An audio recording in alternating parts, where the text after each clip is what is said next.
Di video kali ini, kita kembali belajar pada tema 7, subtema 1, muatan pelajaran Bahasa Indonesia. Menjelaskan arti kata sulit dalam teks non-fiksi. Keragaman bangsa Indonesia meliputi suku bangsa dan agama. Apakah kamu tahu arti dari keragaman? Saat membaca sebuah teks, kamu akan menemukan kata-kata sulit karena kamu tidak mengetahui artinya. Untuk mengerti arti sebuah kata, sebaiknya kamu mencari arti kata tersebut dalam Kamus Besar Bahasa Indonesia atau KBBI. Berikutnya, lakukanlah hal-hal berikut. Yang pertama, siapkan Kamus Besar Bahasa Indonesia. Kedua, tentukan kata dasar dari kata yang akan dicari maknanya. Misalnya, kata dasar keragaman adalah ragam. Jadi, kamu mencari pada kolom huruf R dalam kamus. Yang ketiga, kemudian carilah kata keragaman pada bentuk-bentuk turunan dari kata ragam. Keempat, sekarang kamu telah mengetahui arti kata keragaman tersebut, yaitu keragaman artinya kerukunan. Selain menggunakan kamus, kita juga dapat mencari arti sebuah kata menggunakan KBBI online. Ayo simaklah teks berikut. Suku bangsa di Indonesia. Bangsa Indonesia terkenal dengan semboyan Bhinneka Tunggal Ika. Semboyan ini tertulis pada lambang negara Garuda Pancasila. Semboyan Bhinneka Tunggal Ika bukan hanya sebuah slogan. Bhinneka Tunggal Ika memiliki arti meskipun berbeda-beda, tetapi tetap satu. Perbedaan tersebut terlihat dari beragamnya suku bangsa, bahasa, agama, adat, dan budaya. Meskipun memiliki perbedaan, penduduk Indonesia tetap dapat hidup berdampingan dengan rukun. Pada teks tersebut, kita bisa menemukan kata-kata sulit. Kita bisa menemukan arti kata-kata sulit di dalam kamus. Kita bisa menuliskannya dalam bentuk tabel seperti berikut ini. Yang pertama, suku bangsa. Artinya, kesatuan sosial yang dapat dibedakan dari kesatuan sosial lain berdasarkan kesadaran akan identitas perbedaan kebudayaan, khususnya bahasa. Kata sulit yang berikutnya, semboyan. Artinya, perkataan atau kalimat pendek yang dipakai sebagai dasar tuntunan. Contoh kata sulit berikutnya yaitu slogan. Artinya, perkataan atau kalimat pendek yang menarik atau mencolok dan mudah diingat untuk memberitahukan atau mengiklankan sesuatu. Menemukan informasi dalam teks. Salah satu cara menggali informasi dapat diperoleh melalui membaca. Dengan membaca, kamu dapat memperkaya pengetahuanmu. Dengan menemukan informasi penting dari sebuah teks, kamu sebaiknya memperhatikan hal-hal berikut ini. Yang pertama, membaca judul teks. Kedua, membaca keseluruhan isi teks. Yang ketiga, mencatat hal-hal penting yang belum pernah kamu tahu. Ayo perhatikan contoh di bawah ini. Kita bisa menuliskan informasi yang sudah diketahui tentang suku bangsa di Indonesia seperti berikut ini. Pada kolom pertama, yaitu informasi yang sudah diketahui tentang suku bangsa di Indonesia. Misalnya, Indonesia memiliki keanekaragaman suku. Indonesia memiliki semboyan Bhinneka Tunggal Ika.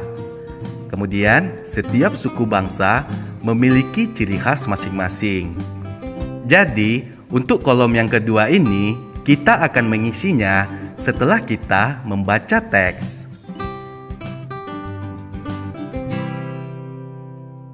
Sekarang, kita akan mencari informasi yang baru diketahui dari teks. Ayo simaklah teks berikut. Suku bangsa di Indonesia. Bangsa Indonesia terkenal dengan semboyan Bhinneka Tunggal Ika. Semboyan ini tertulis pada lambang negara Garuda Pancasila. Semboyan Bhinneka Tunggal Ika bukan hanya sebuah slogan. Bhinneka Tunggal Ika memiliki arti meskipun berbeda-beda, tetapi tetap satu.